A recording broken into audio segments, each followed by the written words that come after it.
Welcome back to another watercolor time lapse. These are my bread and butter, and it has just been taking me such a long time to make another one of these. So I kind of talked about it a little bit in one of my other videos, the reason why I stopped making these. And it was because, as you can see, the subject of this painting is a mermaid. I made this in Mermaids, and this is actually, I believe, the third or fourth mermaid that I had made for Mermaid. So normally I would have posted them in order, but I absolutely did not like a couple of the ones that I had made, and I had started making these time-lapse videos, and I was going to do two or three mermaids per video, just because there were so many of them that I was working on, and it was so annoying and draining having to watch and edit over and over again videos of me creating a painting that I didn't like, and then I had to, talk about it. And it just was such a downer. And so my heart wasn't in it, and I just kept putting it off because I didn't want to talk about a painting that I didn't even like, just to be able to get to the paintings that I did like. And then eventually I ended up not being able to complete all of my mermaids anyways, which was totally fine. I'm so sorry if there is any background noise going on. There is the noisiest, obnoxious blue jay right outside the window next to where I am recording this voiceover, and I can't seem to drown him out. He is just being obnoxious. So if you hear that squawking in the background, I am so sorry. There is nothing I can do about it. I have tried. So anywho, yeah, so I ended up not being able to finish all of my mermaids. I had other projects coming up and just other things that needed my attention at the time.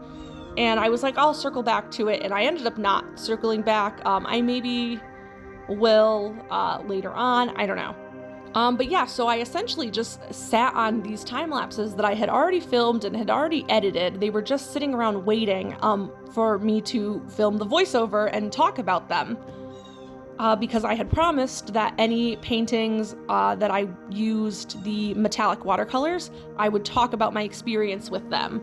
And pretty much a majority of these did have the watercolor metallics. So basically I was like, I can't upload them and not do a voiceover talking about the paints I use, because I promised I would. So I really just let them sit in my draft folder and just take up space for the longest time. And the more I went to go back to them, the more I just couldn't stand the couple of mermaids that I really didn't like. And so after a while, I was like, you know what? Who really cares? There's no rule that says I have to make a time lapse of every painting I do. Sometimes you get into that headspace of like you need it for content. But what's the point of content that I don't like?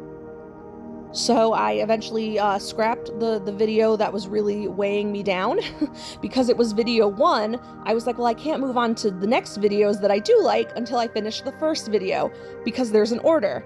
And now that's all out the window, and I felt so much happier for it in the long run. So we are finally getting around to posting the couple of mermaids that I do like. So this mermaid, I had done a gemstone theme.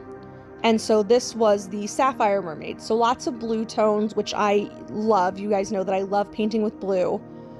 And the next one was Sodalite, which is also blue, but a little bit more muted. Not as vibrant as Sapphire, but two very similar color palettes. So basically, the poses and ideas that I used for the mermaids had nothing to do with the stone other than the color scheme. Basically, I just looked up reference images that I thought would be nice poses to translate into mermaid illustrations, and then I just went with the colors. And that was pretty much it. There wasn't a lot of thought into it. So Sapphire is actually my birthstone. And so I was really excited about this one because it's my birthstone. I have a ton of things that are sapphires. And I really wanted to just lean heavily into the blue. When I first started these illustrations, these mermaids, I really wanted to keep them somewhat natural looking, if that makes no sense because they're mermaids, but I didn't want to do like colored hair and things like that, I guess is what I'm getting at. But once I got to blue, I was like, oh no, I need to do like flowy blue hair. It looks like the ocean, it looks like water. Who says I can't just make a completely blue mermaid? Minus the skin, because I wanted her scales to pop. So that's what we did. I found this nice little pose. I had her, you know, kind of resting and sleeping on a seashell, and then just had her hair totally flowing around her. And I really love how this one turned out. I don't have too much to say about it beyond that. I went with a different kind of tail shape than I normally do. I wanted to kind of mix it up with that. My ideal plan, if I had done all the mermaids, was they were all going to be pretty diverse in their designs. I wanted to do different kinds of tails, different kinds of shapes, etc., etc. And I really like the way her tail came out too.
And we're just going in here with some shading. You guys know how much I love shading a piece. It really just starts to come together for me at that point. And that's what really gets me back. If I'm ever feeling not confident in a piece, usually adding the shading and the definition brings my confidence right back up, because then I start to see it coming together.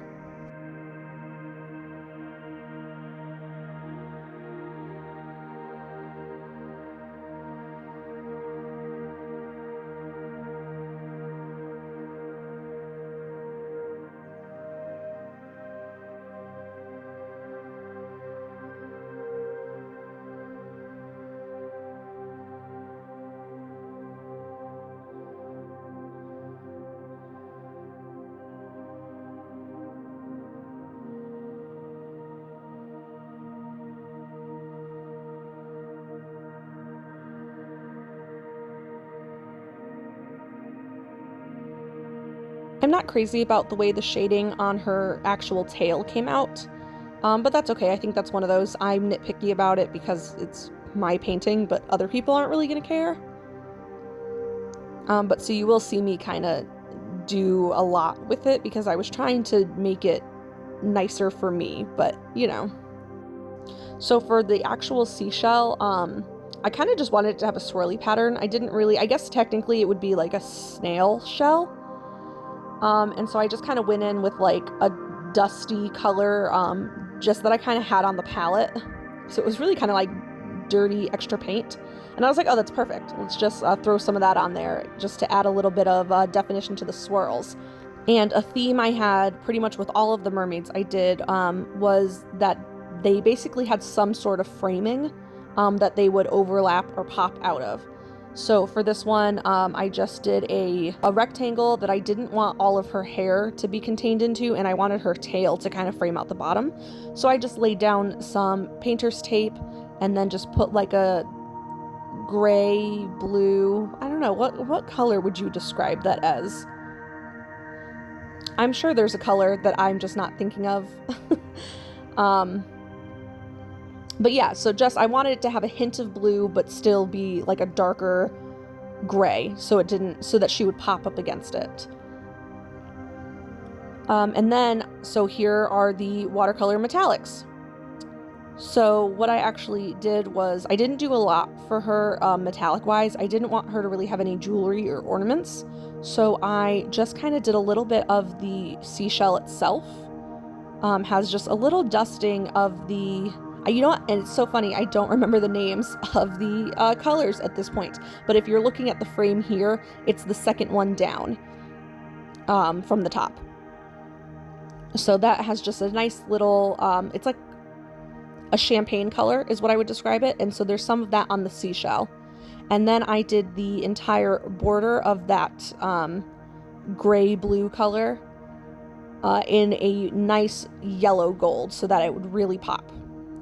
And that just gives it like a nice finished look.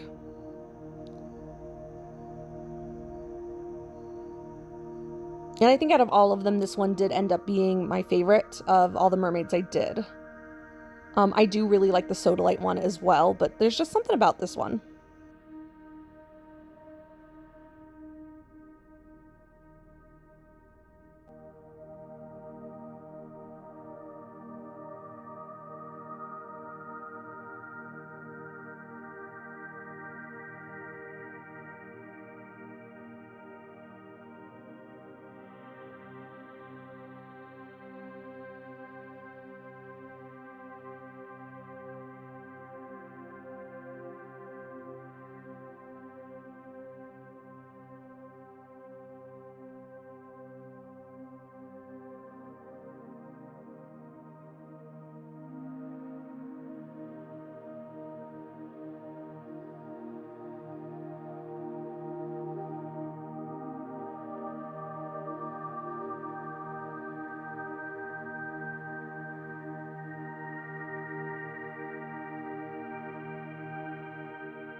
And you guys know the drill. It's not a finished Danae Illustrations illustration if it doesn't have a ton of hair wispies.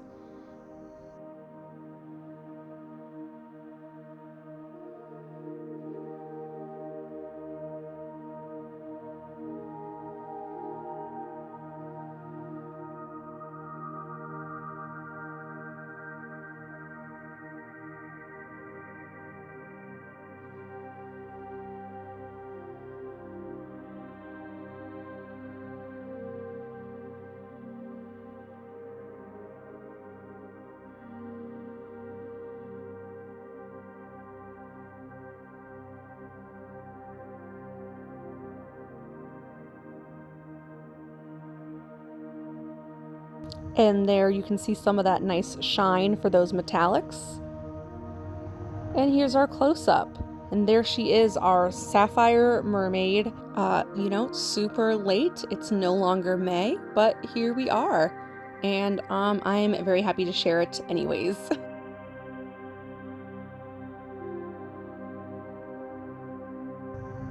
And now we are onto the Sodalite mermaid. So very similar color palette. It was nice to do these two back to back because I could use a lot of the same colors that I had already just used. The only thing about the Sodalite mermaid is I didn't want her to be as vibrant as the sapphire mermaid. And I think this was the only close-up mermaid. So you only see her from the chest up. You don't see her tail at all. It's just the... I do this thing with mermaids. They have these fishy ears. I don't know. There's got to be a better way to describe them, but you guys know what I mean. They're very Swamp Thing looking. So you see that, and then you'll see some of the scales around her arms and chest, and then that's really what translates it into mermaid, even though we don't see her mermaid tail. I really enjoyed painting this mermaid, just, you know, for a ton of reasons. I really loved her hair. I really wanted it to kind of be like ocean waves, sort of. I also really wanted to experiment with skin colors. I think I said that in the beginning of this video. And so I was trying different complexions and different skin colors, and I really liked the way hers turned out. It was frustrating at the time because I couldn't quite get it consistent, but I think I really like how it had turned out in the end. And then you've obviously all seen this already posted on my Instagram because I did post them months ago, but she does end up having a ton of freckles at the end of this video, and I absolutely loved painting her freckles. I have never made any kind of illustration with a character with freckles, and so I just went all out. My boyfriend actually is completely covered in freckles, so I kind of was thinking about him while I was placing them, and I did totally go overboard. Like, the more I added freckles, the more I just wanted to add more freckles. But I'm totally getting ahead of myself because we haven't even gotten to that point yet in this video. But those are just like my favorite parts of this mermaid, are her overall complexion, the shape of her hair, and her freckles.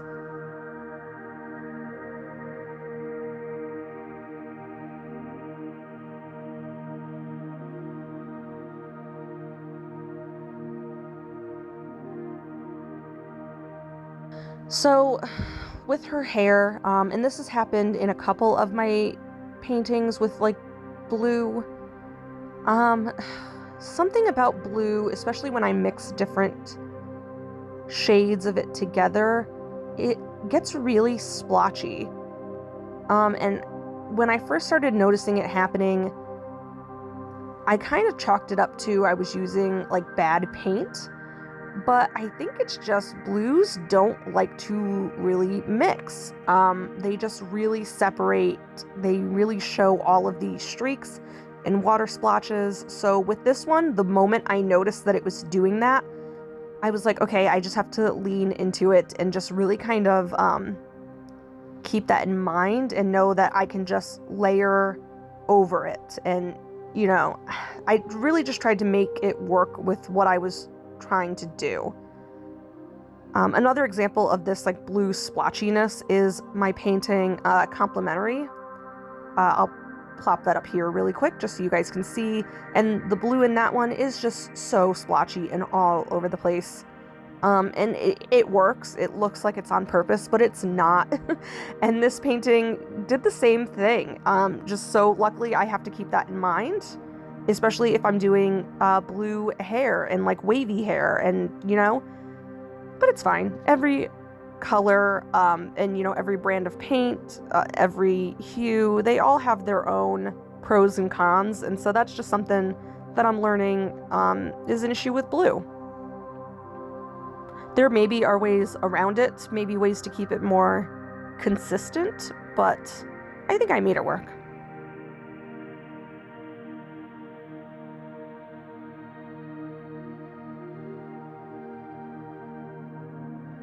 And also, I think changing up the colors and working with the splotchiness and really leaning into it and just layering it and, you know, all the things that I basically did to make it work, I think just added more to the hair looking like the ocean and waves, because it's an inconsistent pattern anyways when you're painting or drawing water. So I think it just worked in my favor, even though it wasn't originally planned. So, I mean, that's good. I think that this is really an example of, you know, trust your instincts, trust the creative process, trust that you know what you're doing, even if you don't know what you're doing. Some part of you knows how to do something. I'm not making any sense. I'm totally not making sense. What am I trying to say here? Basically, like, only you know what it is supposed to look like. And so if you just roll with it, nobody else is going to know that it maybe didn't work out the way you had originally envisioned. And, you know, if you're making artwork, you're making art for a reason anyways. So that in itself is enough reason to just do what feels right to you and trust the process and trust your hand, trust your eyes, trust your brain, because you are doing this for a reason. So it's gonna work out in some way, shape, or form as long as you, you know, trust yourself to have the tools to make it work. Even if you feel like you don't have the tools, they're in there somewhere, you know, and if they're not, then it's a learning experience for you to build more tools in your toolbox. I don't know, I'm all over the place here, but that's okay. I honestly am just really glad to be back making time-lapse videos and YouTube videos in general. It has been one hell of a year, honestly. And it's been like a bad year for me on YouTube. And I miss YouTube so much, guys. I've said that in so many videos. And I really want to spend more time like making videos on here and on TikTok. I love it. I love videos. I love art. And if I could combine my art with my love of videos, like that makes for a very happy me. So I'm just ecstatic to be back.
Okay, and here are those freckles that I really don't have much more to say because I already said everything that I wanted to say way before we even got to the actual freckle portion of this video.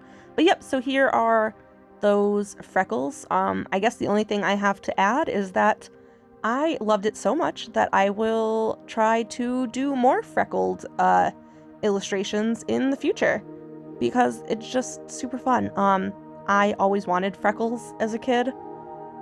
I know like a lot of people didn't want freckles back in like the 90s and the 2000s. I always wanted freckles. And it's kind of annoying because even if I had freckles, which, fun fact, I do have freckles now. Not a lot, not this amount, but I do have freckles now. But because of my skin tone, you can't see freckles. So as a kid, I was darker then than I am now. So there was like no way I would have ever had freckles back then that would have been noticeable because literally I'm pretty pale. I know that's crazy to say because like I'm also brown. It's okay to say it because I'm saying it. But yeah, so I'm pretty brown, like, but that's just, you know, my skin. But I'm actually extremely pale. I like sunburn. I am super like ghostly as far as like melanin goes. I'm very pale, and I have freckles that I didn't even notice until earlier this year. But nobody other than me will ever notice them because even as pale as I am still naturally tan complexioned, so my freckles they just blend right in. It's so sad, but that's okay. My boyfriend, like I said, has tons of freckles, so I get to just appreciate his freckles. And it is what it is. I'm jealous. I wish that I had more freckles, and I wish that my freckles were more noticeable. But I have a lot of, like, beauty marks And those are noticeable, at least, because they're like black. So at least I have beauty marks, and I've always had those. So that's kind of just been my fallback on for like features. Again, I am all over the place with this voiceover. Yeah, because it's just, there's not a lot to say about the art. So, you know, gotta talk about other things, I suppose, every now and then.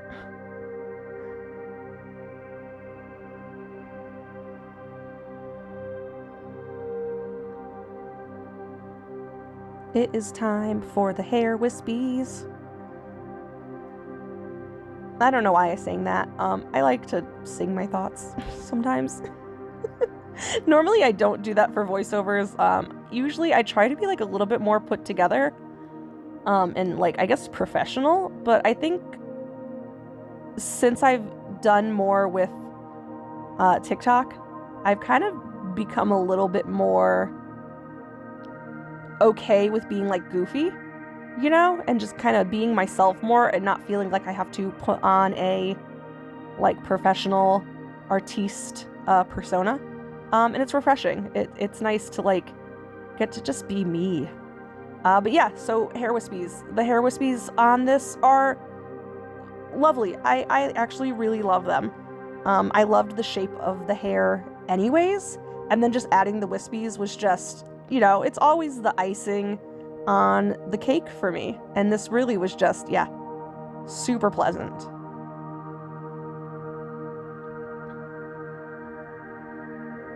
So I pulled out the metallics for this, and then I originally was going to do like ornaments or jewelry, and then I just really liked how it looked finished without the metallics, and I just thought, you know what, yeah, let's just leave this as is. And I don't regret that. I think it looks beautiful. It's nice to have, you know, I kind of think of the gold accents as like somewhat of a signature of my art style. I don't know if you guys feel that way, but it was kind of nice to like not do that and just kind of see how my art held up with just like regular colors and little to no embellishment.